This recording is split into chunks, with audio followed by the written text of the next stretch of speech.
மக்களே, welcome back to my channel. எல்லாரும் எப்படி இருக்கீங்க? இன்னைக்கு நான் ஒரு யூஸ்ஃபுல்லான ஒரு வீடியோவோட தாங்க வந்திருக்கேன். கன்ஃபியூஷனாக இருக்க பேரண்ட்ஸ்க்கு கிளியரான ஒரு ஐடியா கொடுக்கலாம் அப்படின்னு சொல்லி வந்திருக்கேன். இன்னைக்கு இருக்கிற காலகட்டத்தில் குழந்தைங்களோட பெரிய பெரிய செலிப்ரேஷன் என்ன? பர்த்டே செலிப்ரேஷன் தானே. அந்த பர்த்டே செலிப்ரேஷனுக்கு ஃபர்ஸ்ட் பர்த்டேக்கு வந்து நம்ம வந்து ரொம்ப கிராண்டாக தான் பண்ணுவோம் இல்லையா? அது வந்து காஸ்ட்லியாக ஏதாவது ஒரு பேக்ரவுண்ட் ட்ராப் வந்து வாங்கியிருப்போம். ஆனால் அதுக்கப்புறமும் வருஷம் வருஷம் நம்ம வந்து அதை பண்ண முடியாது. அதனால் நான் உங்களுக்கு ஃபர்ஸ்ட்டு வாங்கின பியூட்டிஃபுல்லான டெக்கரேஷன் பேக்ட்ராப்பை எப்படி ரீயூஸ் பண்ணலாம் அப்படிங்கிறது தான் இந்த ஒரு வீடியோவில் நான் உங்களுக்கு ஃபுல்லாக போட்டு காமிச்சிருக்கேங்க. இந்த டெக்கரேஷன் தாங்க எங்களோட பாப்பாவுக்கு நாங்கள் ஃபர்ஸ்ட் பர்த்டேக்கு நாங்கள் பண்ணியிருந்தோம். இந்த டெக்கரேஷன் பொருள் வச்சு தான் நான் வந்து எப்படி ரீயூஸ் பண்ணுறது அப்படிங்கிறத காட்ட போகிறேன். இது ஒரு இன்ஸ்டாகிராம் பேஜில் தான் வாங்கியிருந்தேன். அந்த லிங்க் நான் உங்களுக்கு டிஸ்கிரிப்ஷனில் போடுறேன்.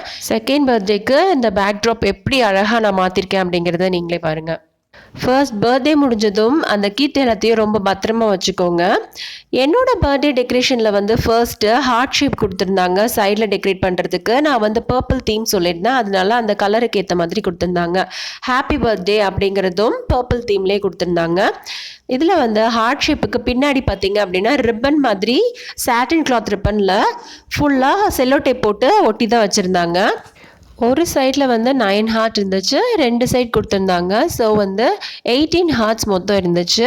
ஃபர்ஸ்ட்டு அந்த ஹார்ட்டில் இருக்கிற அந்த ரிப்பன்ஸ் எல்லாத்தையும் ஃபஸ்ட்டு ரிமூவ் பண்ணிடலாம். அந்த செல்லோ டேப்பெல்லாம் மெதுவாக எடுத்து அந்த ரிப்பனை வந்து அழகாக ரிமூவ் பண்ணியாச்சு.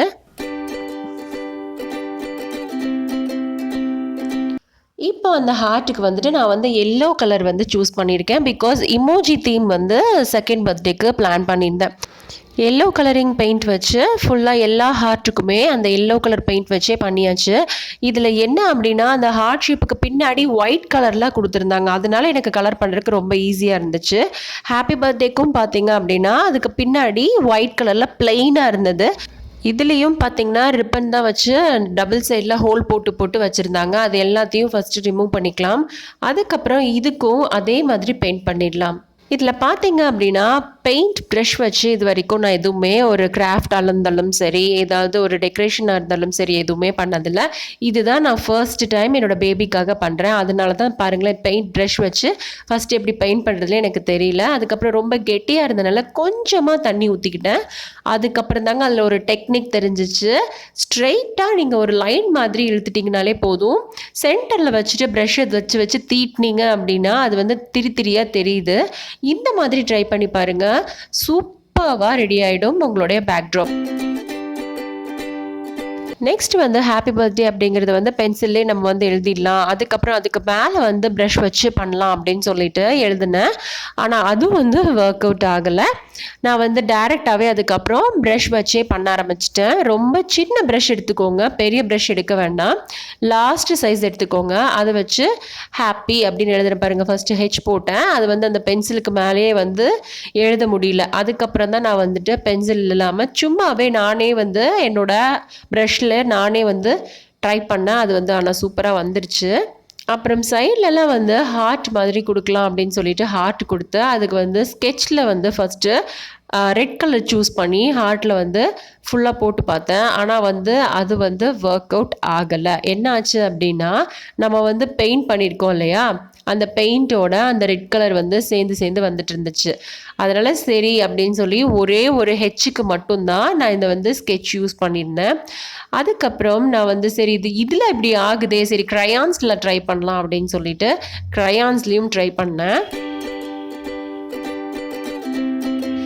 பாருங்களேன், க்ரையான்ஸ்லேயும் என்னாச்சு அப்படின்னா அந்த பெயிண்ட் வந்து உறிஞ்சு வர ஆரம்பிச்சிருச்சு. ஸோ ஒரே ஒரு ஹெச்சுக்கு மட்டும்தான் நான் இந்த ரெட் கலர் யூஸ் பண்ணியிருந்தேன்.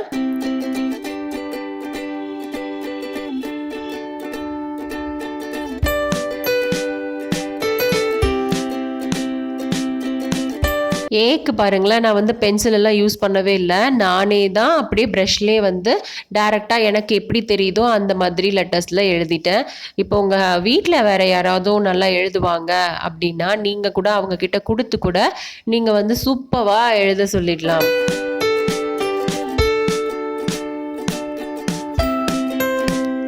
நான் சொன்னேன் இல்லைங்களா, ஆர்டிஸ்ட் எல்லாம் கிடையாது அப்படின்னு சொல்லிட்டு. நான் வந்து ப்ரஷ்ல நான் எழுதுறதுலேயே உங்களுக்கு நல்லா தெரியும் பாருங்களேன்.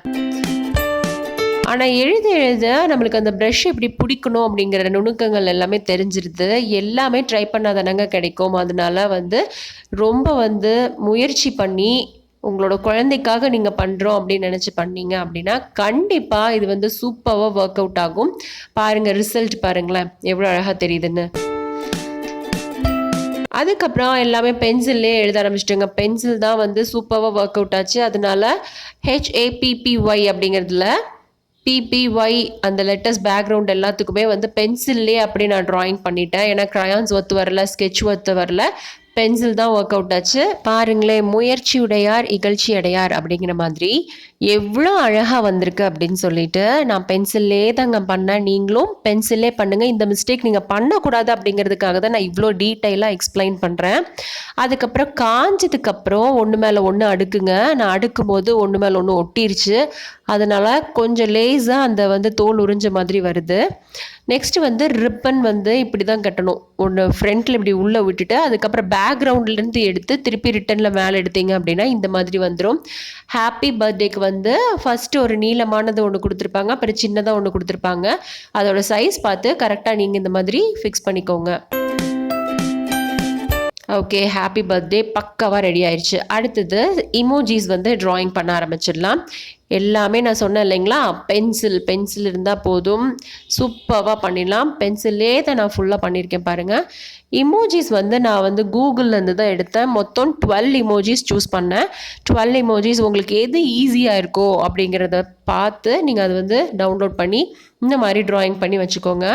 என்னோட குழந்தை செகண்ட் இயரில் வந்து ஃபுல்லாக அவளோட எமோஷன்ஸ் எல்லாத்தையுமே காமிச்சிட்டா. ஸோ எங்களோட பர்த்டே தீம் வந்து இமோஜி தீம். இமோஜிஸ்னால் என்ன, ரவுண்டாக தான் இருக்கணுமா என்ன, நம்ம ஹார்ட் ஷேப்பில் கூட பண்ணிக்கலாம். எல்லா இமோஜிஸும் நம்ம சூப்பராக வரைஞ்சாச்சு. பாருங்களேன், 12 இமோஜிஸும் ரெடி. இதுதான் நான் கூகுள்லேருந்து டவுன்லோட் பண்ண இமோஜிஸ் வந்து ட்ராயிங் பண்ணி முடிச்சதுக்கப்புறம் பின்னாடி திருப்பி நம்ம வந்து எந்த மாதிரி ஒட்ட போகிறோமோ அதுக்கேற்ற மாதிரி அந்த ரிப்பனை வந்து பின்னாடி செல்லோடேப் போட்டு ஒட்டிக்கோங்க. 2 செல்லோடேப் போட்டுக்கோங்க. ஓகே, ஈவினிங் டைம் வந்தாச்சு, பர்த்டே பார்ட்டி ஸ்டார்ட் ஆயாச்சு. எப்படி நாங்கள் வந்து பேக்ரவுண்ட் கொடுத்துருக்கோன்னு பாருங்களேன், சூப்பராக இருக்குல்ல.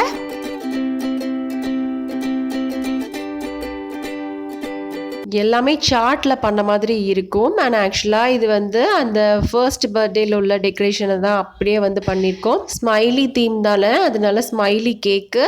இவ்வளோ கஷ்டப்பட்டு பண்ணதே என் குழந்தைக்காக தானே. அந்த குழந்தை எவ்வளோ சந்தோஷமாக அந்த பேக்ரவுண்டை பார்த்து என்ஜாய் பண்ணுறான்னு நீங்களே பாருங்களேன்.